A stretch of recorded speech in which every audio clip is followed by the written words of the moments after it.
And no, I will not be singing. That was not going to happen. Not at all. Maybe in... We'll see. Not yet. Not yet. In any case, we're going to start off today. Hi, I'm Alex from BoardGameCo. If you don't know what that mic is, link down below and up above so you understand exactly what's going on here, although technically you'll probably end up more confused than when you started.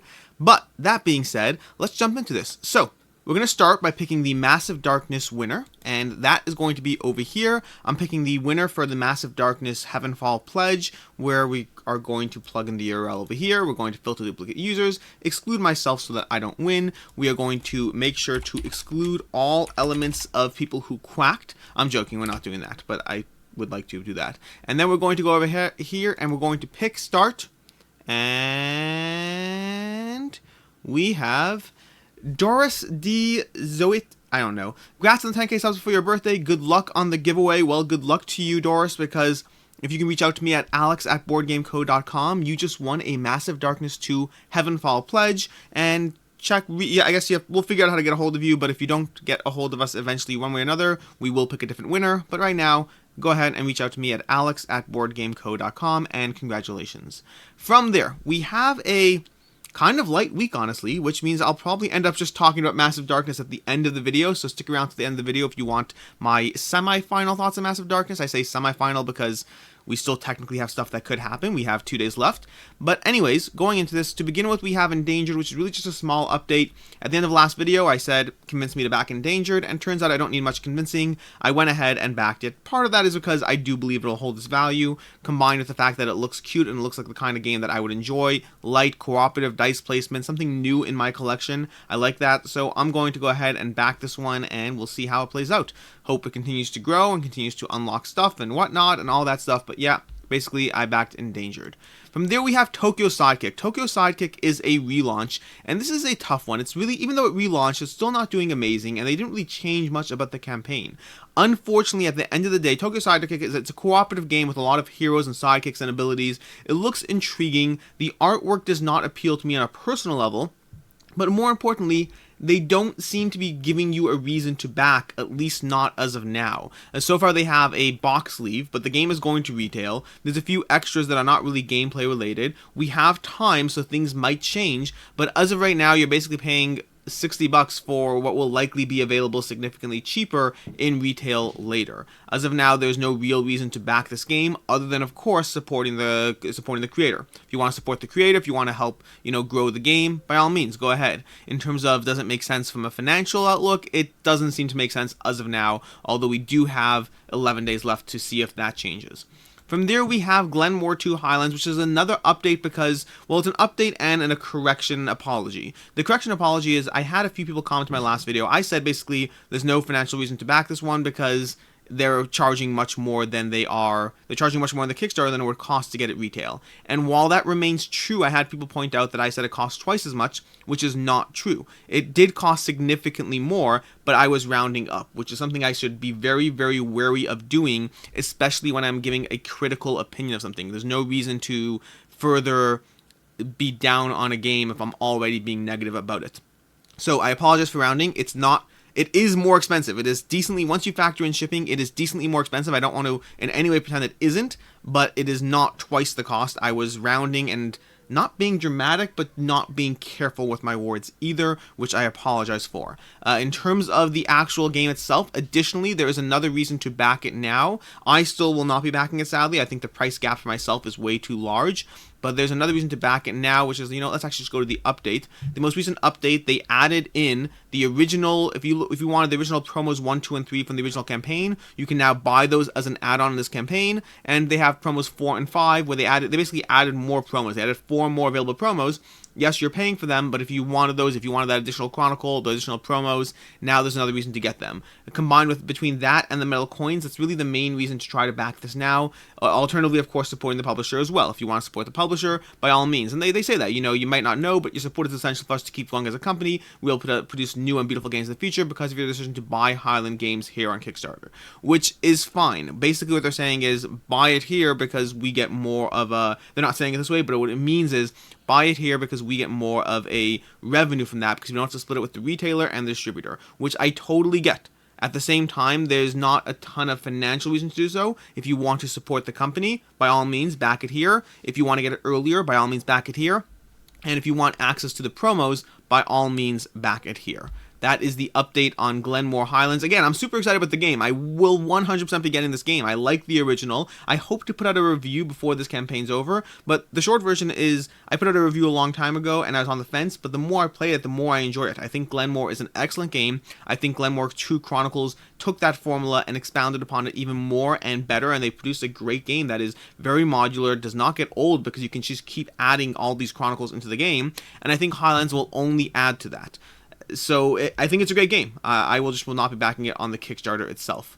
In terms of the Stefan, well, not in terms of. Next up, we have Stefan Feld, City Collection, Hamburg, and Amsterdam. I will not be talking about this extensively over here because I will be doing a full video on this probably Thursday. We'll see how it plays out, but probably Thursday. But basically what it comes down to is this is a reprint of of Macau and of Bruges. Macau is going to be, Hamburg is a reprint of Bruges, and Amsterdam is a reprint of Macau. The reason the different names is they're also changing aspects of the gameplay. It's not purely the same. They're changing aspects of the gameplay. They are vastly changing the design. I will go more into it when I do my full review of this, but basically there are changes, both visual and whatever. The games are expensive. There are a lot of people who have asked me to cover this because of just how expensive things are, and yes, we'll be talking about that. I won't go overly into detail, but I will say I have historically had the opinion that Queen Games has one of the most notoriously overpriced Kickstarters in general out. The difference here, which is harder, which makes it tricky, the difference here is they are actually offering something that is definitely wanted by a lot of people, and when you're comparing it to out of print prices, the prices do look reasonable. So on the one hand, there's a lot of reasons to back here. On the other hand, there's a lot of reasons to sit around and wait. But we will cover that more when I actually do the full roundup. For right now, either way, I guess, for right now, if you don't want to watch that video, the short version is do what you want. It may not be a great back, but at least you'll be getting great games out of it. At least that part we can say for sure. From there, well, great is relative, but I think they're great, and they generally seem to be well regarded. Next up, we have Uprising, Curse of the Last Emperor. This is another one that I will not be doing a full deep dive here. Well, I never do full deep dives, but I will not be overly covering here because there's a video going up on this one tomorrow. Basically, this is coming from Nemesis Games, first-time creator. They are doing phenomenally well for a first-time creator with $200,000 raised in like 5 days, which is incredible for a first-time creator who is doing two new things. They are doing a 4X cooperative game. We've never seen that before. And they're doing acrylic standees, which is, ironically, I never saw them before, but I also just saw them in Tokyo Sidekick. One of the things I should mention, Tokyo Sidekick had an option to get, I don't know what this was, but it had an option to get acrylic standees. I will note, if you look at these acrylic standees, and if you look at Uprising, the Uprising ones look to be significantly better in the quality, even in small things like the way you'll see let me see if we can find it here, even in small things in the way you'll see like a cutout of, here we go, yeah, you see these archers over here, you see how there's like a cutout of the actual archer, so it really feels much more like they really molded it to the lines as much as possible, so it really looks premium. But either way, they're doing two new things, and they're knocking it out of the park in terms of the actual game, so we'll see how that goes, but full video will be going up on this tomorrow.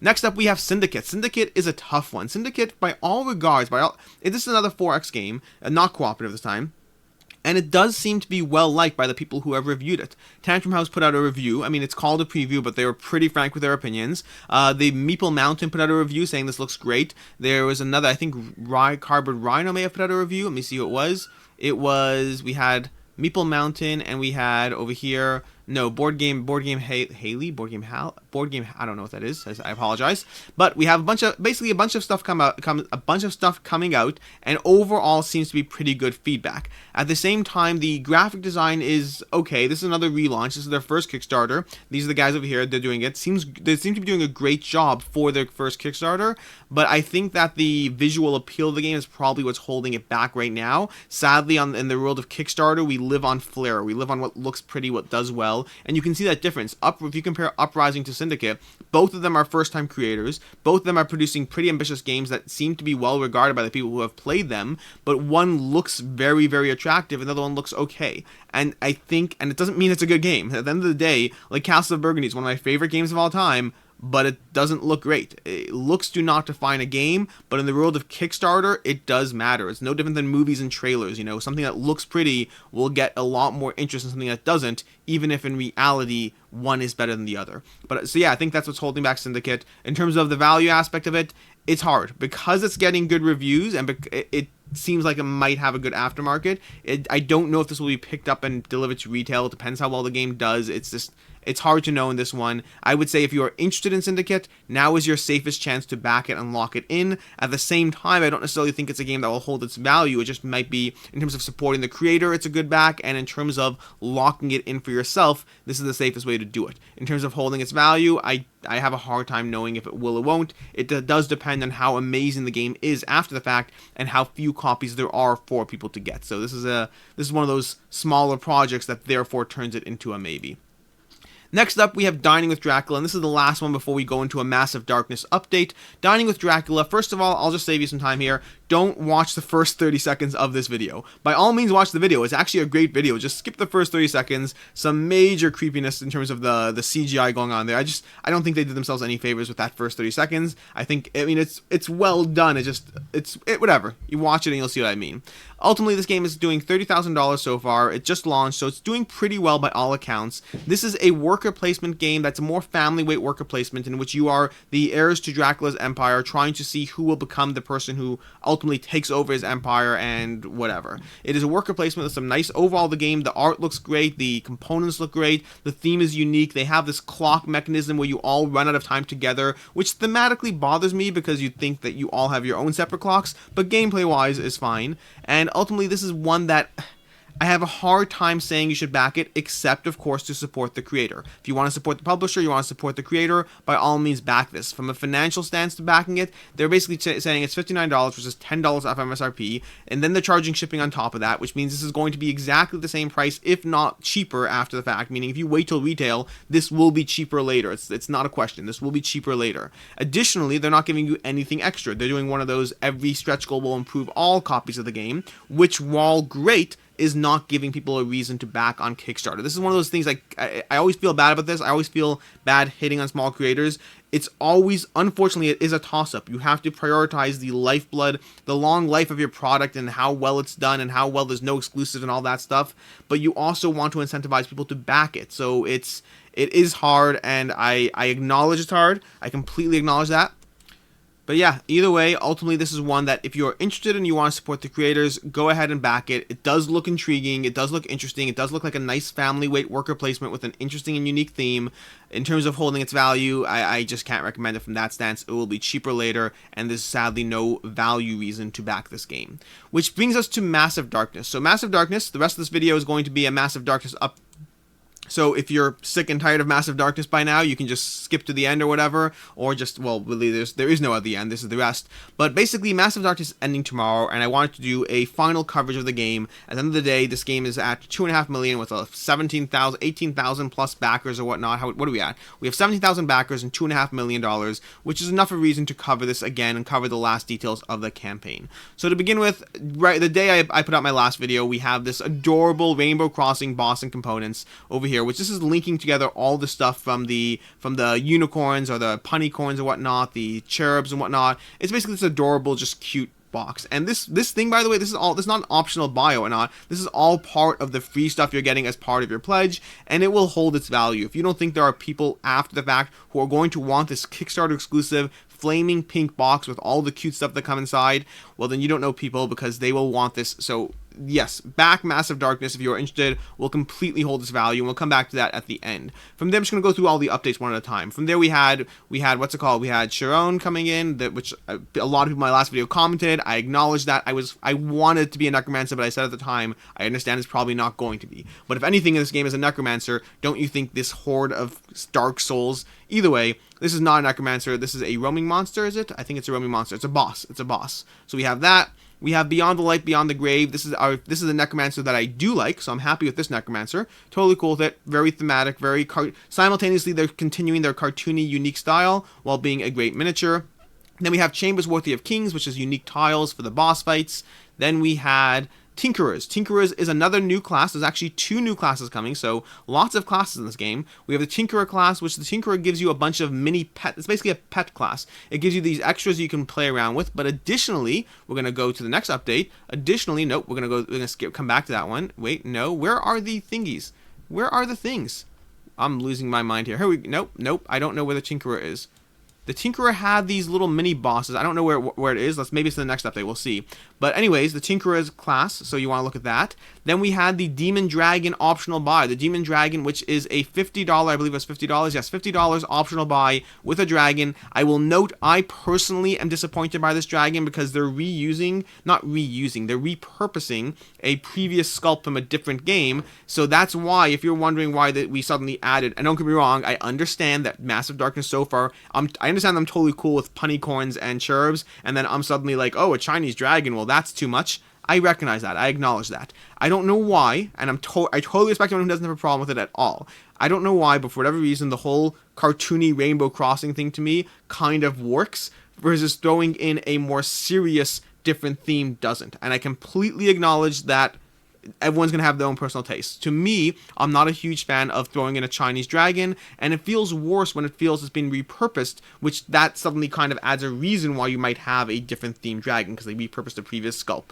That being said, I sadly and likely will probably end up getting this anyway.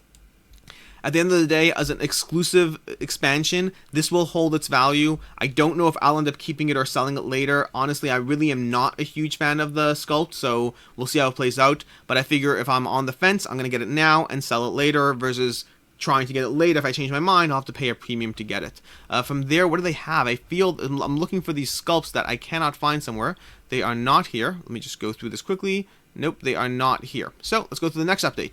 Next up, we had a ride to the Hall of the Slain. I don't know why I'm saying all hail. A ride to the Hall of the Slain. We have a Valkyrie roaming monster, the Demon Dragon, and that is what we have the next update. Then from there we had a Tinkerer class. So we had another, this is our first Tinkerer mini to go with the Tinkerer class. And from there, anything else we have in this? I'm missing where this is. Then Tinkerer Tailor, here we go. There's next Tinkerer. This is in a wheelchair. This is great. I'm a huge fan of this miniature because of the fact that, just from a stance of being inclusive, from a stance of anyone who is unfortunately in a wheelchair who wants to play this game, I like when people have different classes, not just purely from a skin color, race, ethnicity, all that, but also from a stance of just accessibility. I love the idea. I saw this miniature line once of a bunch of miniatures that just were exclusively in wheelchairs for D&D players, and I love the idea. I love seeing this here. I think that's excellent.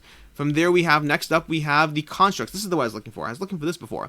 These are the constructs that effectively are the pets or so of the Tinkerer class. And so they have 4 extra minis unlocked at once, and they all look adorable. I love them. They're cute little constructs that, the sentries, the tank construct, the wheel, they're great. More extra stuff, all free, by the way. This is all part of your, not free, this is all part of your Massive Darkness base pledge, okay? So we're going to come back to that.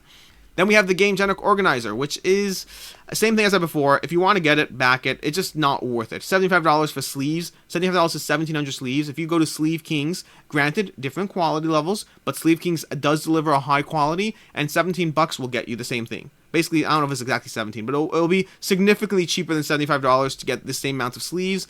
Granted, this will give you a promo. I don't see that promo being worth it. I could be wrong. I could be wrong here. People sometimes are really interested in promos. So this is one where I am uncertain of just how much money this promo will fetch, but even assuming a higher value, let's say $20 for it, it still doesn't make the sleeves worth it. I still think it's a pass. I am passing on this, and you know how much of a come on everything person I am. I'm getting the dragon and I don't like it. The reason I'm not getting this is because I just don't think the value is there. I could be wrong. Happy to say I'm wrong later. It's all good.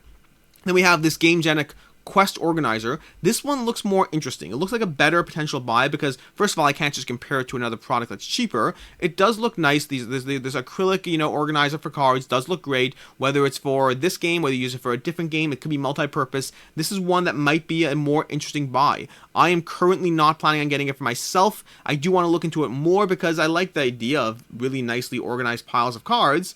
At the same time, I feel like it's completely it's not the way I store things. I'm not going to store this in the box. I'm going to store all my cards in little plastic bags the same way I always do, but I am more tempted by this one. But that one's, this is more accessories. It's not even a game at this point.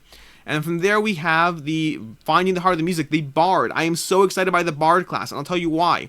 Because each of these classes comes with their own little minigame, and each of those minigames are more or less appealing to me depending on the actual minigame in question. And then for the Bard minigame, what we have is these little tokens that will be going up and down these tracks, playing the X, Y, or Z music and whatnot. And then you have these cards that will play off if your notes contain Y, Z in this order. All heroes up to 1 zone for the Bard get attack +1. I love the management involved in this minigame. This very much reminds me of Too Many Bones. They had Stanza, I think it's Stanza, they had a character you had to manage the music being up and down and keeping your notes in check, which I really liked, and this is totally different in the way it executes on that, but gives me the same feeling. I'm really excited about the Bard class. I love the idea of battle bards. I will echo what someone else said in a second. So we have our, well, let's wait till we have the Bard class and I'll tell you what someone else said. From over here, we have the Ranger, which is great. As much as I do like the previous Ranger, I would like to have a non-Centaur-based Ranger, and I'm happy we have one. I love this class. I love her style over here. Very assassin-y. Big fan of this miniature. And then from there we have the Many Looted Bard, and someone on this one, well, as much as this Bard is great and I like him, someone else pointed out, I hope the female Bard is some sort of like battle version of Lindsay Sterling, which I think would be excellent. I hope CMON has that planned. I love the idea of basically having a little miniature who is a battle Bard and looks very similar to Lindsay Sterling. I think that would be excellent. I'm super excited because I think sometimes I trust in CMON and sometimes I don't, and this time I don't think anything. I just hope. And then that basically comes back to why should you back Massive Darkness? People hate the add-ons. I will note, by the way, we don't yet have an optional buy yet. It could come in later today. I'm filming this on Sunday. It could come in on Monday. It could come in, well, Tuesday's kind of pushing it. At this point, I think we probably won't get that optional buy, that all-in pledge, because in the past, waiting till like 2 days before it's over is pushing it. Unless it comes through today, right after I film it, at this point I'm a little more skeptical that we'll see that all-in pledge. We will see how it plays out. I think they should do it. I think it will incentivize people to back, but at the same time, because of all the stuff, it may just be too much or too hard. I don't know, but we will see. There might be one, there might not be one. In terms of what you should get, I'll say the same thing I said last time. If you want to go all in, go all in. If the all-in is intimidating you, then I want to point out again that for $100, and you could do the $145 as well, but for $100, you're getting the entire base game and everything I'm going to start scrolling through. You get multiple extra classes. I think it's 4 extra classes at this point. You get hordes of extra minions, Roman monsters, bosses. Look at all the stuff. This pink box alone. If you want to just sell the Rainbow Crossing stuff, you'll be able to sell it for like $50 for that box alone. All the Rainbow Crossing stuff will be half your pledge cost. Granted, shipping, you have to factor that in, but this is all the stuff you're getting, and then we're not done yet. We're going to keep going because there's the monetary stretch goals. More and more stuff is going to be in this pledge. You're getting a ton of content. Look at what you're getting here. This is all what you're getting for $100. This is insane. This is continuously after the fact. Whenever you look at their campaigns, people sell the stretch goal boxes alone for much more than what they're going to pay for this. Even if you're just interested in the base game, back this and you will be able to sell your entire extras. Forget the base game for what you pledged. This is a good back. I highly recommend backing it. The only reason not to would be any concerns about CMON's long-term sustained viability or whatnot, which is reasonable, by the way. It's completely reasonable. They have a bunch of Kickstarters in the queue. Who knows what actually will happen with their accounting numbers and whatnot, but that's like a reasonable concern. Past that, even if you're looking to just profit off it, this is a good back. I recommend backing this campaign to any... Yeah, I recommend backing this campaign. Nothing to do with me being a CMON fanboy. The value is there. Again, I don't even like the dragon, but I'm getting the dragon because I know it'll cost me more later, versus if I get it now, I can possibly turn around and sell it for like $100 if I don't like it and actually pay for part of my pledge. So that's basically it. That is the whole video. Hope you enjoyed. As a reminder, back to the beginning, as a reminder, Doris D. Zoet, I don't know the name, Doris Day Zoet or whatever, go ahead and contact me via alex@boardgameco.com. Past that, basically a whole bunch of Kickstarters, all that stuff, and no singing this week, but we will come back to that some other time. Until next time, I am Alex Radcliffe from BoardGameCo. I hope you enjoyed this video. It's basically Kickstarters and then another 10 minutes of Massive Darkness. It is what it is. It is a good back, and I'm excited when I see a good back because I feel down the rest of the time when I'm not down, but I feel a little bad the rest of the time when I'm saying something is not worth backing except to support the creator. I wish we had more mutually beneficial, arrangements going on, but it is what it is. Until next time, I'm Alex Radcliffe from BoardGameCo, and have a good one.